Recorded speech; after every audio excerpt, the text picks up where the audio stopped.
আমাদের এখন নেই, শেষ হয়ে গেছে। আজকে দেখেন চিলড্রেন এডুকেশনের মধ্যে নীতিগত খুব কম, নেই বললেই হয়। এখন প্রতিদিন সিলেবাস পাল্টাচ্ছে, ওপর দিকে ইঞ্জিনিয়ারিং এ কিন্তু এথিক্স আছে। ওই তো একই জিনিস তো, স্যারই তো পড়ান। ওটা পর্যন্ত উনি বলতে পারলেন যে আমি যখন দেখেছি এ করেছি তখন ভ্যালু এডুকেশন বলা হতো, এখন স্যার বলছেন নাম পাল্টে গেছে। এথিক্স শব্দটা খুব ভারী। হ্যাঁ, অ্যাকচুয়ালি ইউনিভার্সাল হিউম্যান ভ্যালু যা কিছু আপনি দেখবেন সব ভ্যালু এডুকেশন থেকে এসছে। এথিক্স তখনই হবে যদি আমার ভ্যালু সিস্টেম গ্রো করে।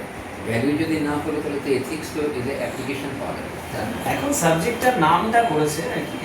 মূল জিনিসটা তো ওইটা, আমাদের নৈতিক আদর্শ, আমাদের নৈতিক চরিত্র। আজকে দেখতে পাচ্ছেন চারিদিকে কারোর অন্য কিছু বলবো না, কিন্তু সববারই আমাদের নৈতিক আদর্শ বলুন আছে শেষ।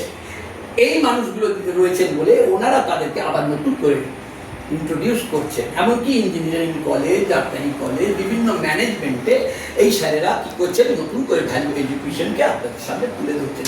তখন সেখানে ম্যানেজমেন্টের ছেলেমেয়েরা পড়াশোনা করছে ওনাদের কাছে। তাহলে এই যে নৈতিকতা, নৈতিক আদর্শ, নৈতিক চরিত্র থেকে আমরা বেরিয়ে গেছি। যোগের প্রথম যে অষ্টাঙ্গিক মার্গ রয়েছে তার মধ্যে আপনি প্রথমেই পাচ্ছেন আপনার নৈতিকতা। সেটা কি বলা হয়েছে? আপনি নিজেকে শুদ্ধ করলেন, বাইরে থেকে করলেন, ভিতর থেকে করলেন, তার কতগুলো টেকনিক। দ্বিতীয় হচ্ছে আপনাকে আপনার মনুষ্যত্বটাকে তৈরি করা। মিথ্যা বলবে না, চুরি করবে না, লোভ করবে না, বড়কে সম্মান দেওয়া। এই যে কতগুলো নৈতিক চরিত্র যোগার, কিন্তু এটা দ্বিতীয় পর্যায়ে রয়েছে। প্রথম, দ্বিতীয়, তৃতীয়ত গিয়ে কিন্তু আসল যোগা করবো বললেই করবো না, হলো না। আপনাকে প্রথম দ্বিতীয় মানতে হবে, তবে তো আপনি তৃতীয়তে যাবেন। আসল, তারপরে প্রমাণ, তারপর তো ধ্যান ধারণা চলবেই না। হ্যাঁ, প্রত্যাহার, সমাধি, এটা অনেক উঁচু। কিন্তু আমাদের নৈতিক চরিত্রগুলোকে ঠিক করতে হবে। যোগা যদি করেন আপনার প্রথম দ্বিতীয় হচ্ছে এই দুটো জিনিস আপনাকে মানতেই হবে। তারপর আপনি আসন করুন, প্রাণায়াম করুন, তারপরে তার আগে। তাহলে এই যে নৈতিক চরিত্র, এইগুলোকে কিন্তু আমরা আমাদের এখান থেকে আপনারাই ছড়িয়ে দেবেন সবার কাছে, ছেলে মেয়েদের কাছে, সমাজের। কেন? একটা সোশ্যাল, একটা সামাজিক দায়িত্ব বর্তাবে আপনাদের কাছে, যে পরবর্তী জেনারেশনকে আমি কি দিয়ে গেলাম। এটা আজকে আলোচিত হবে না। স্যার যে কাজগুলো করে যাচ্ছেন, আজকে স্যারের সম্মানে যারা জানছেন, স্যারকে ভালো করে দেখছেন, তারা জানছেন, তারা বুঝছেন যে স্যার কি করছেন। কিন্তু অনেকে শুনছে, চলে যাচ্ছে।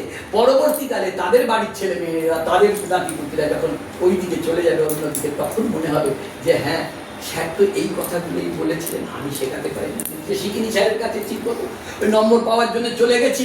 আর তারপরে যখন আমার হৃদয়ঙ্গম হয়নি, আমিও শেখাতে পারিনি আমার বাড়ির ছেলে মেয়ে। তখন মনে পড়বে স্যারের কথা, তার আগে মনে পড়বে না। নিজে ভুগুক আগে।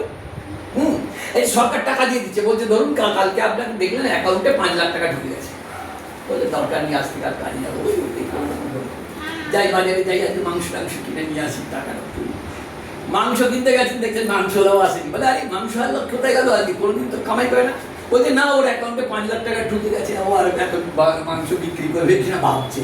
আপনি গেলেন, ঠিক আছে তাহলে সবজি কিনি, সবজিওয়ালাও আসেনি, বাজার খোঁজ, প্রত্যেকের অ্যাকাউন্টে 5 লাখ টাকা ঢুকে গেছে। স্যার তারা কাজ করবে কেন?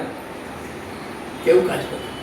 আর যে জিনিসটা এখন আমি এটা মজা করে বললাম, কিন্তু এখন দেখুন যেটা চলছে, যে আজকে এই লোকটা ভেজাল দিচ্ছে, ও ভাবছে বলে আমি বেশি রোজগার করে ফেললাম, কিন্তু ও যখন বাজারে গিয়ে ছেলের জন্য আর একটা বেবি ফুড কিনলো, তার ভেতরেও কিন্তু এই ভেজালটা রয়েছে। আবার সে আবার আরেক জায়গায় যে কিনছে, সেখানেও মানে প্রত্যেকটা জিনিসের মধ্যে এই ভেজাল জিনিসটা এইভাবে চলে গেছে, যার ফলে সকলেই ভেজাল, সকলেই জানছে যে এই চলছে। এবং কি যে মারাত্মক ক্ষতি আমরা আমাদের মধ্যে করছি সেটা সবাই জানেন। এবং স্যারেরা বলবেন, আমার পরবর্তী ক্লাসে যখন আসবো বলবো, তখন দেখবেন এই পুরো আপনাদেরকে যোগা করতে গেলে ওই অ্যানাটমি, ফিজিওলজি সব একটু একটু করে, যেমনভাবে সুপর্ণা তার পশুদের মেডিসিনের দেখতে বলছে, সেগুলো আমরা বলতে থাকবো। কিন্তু যাই হোক, আজকে এসেছেন, আমার খুব ভালো লেগেছিল যে এইটার উপরে কিছু বলবো। আজকে একটা জিনিসই আমি বলবো, সেটা হচ্ছে আমাদের যোগার কপালভাতি। যত প্রাণায়াম আছে তার মধ্যে কপালভাতি একটা খুব ইম্পর্টেন্ট প্রাণায়াম, যেটা কিন্তু খুব সহজসাধ্য। হ্যাঁ, কিন্তু আমাদের ওই শিরায়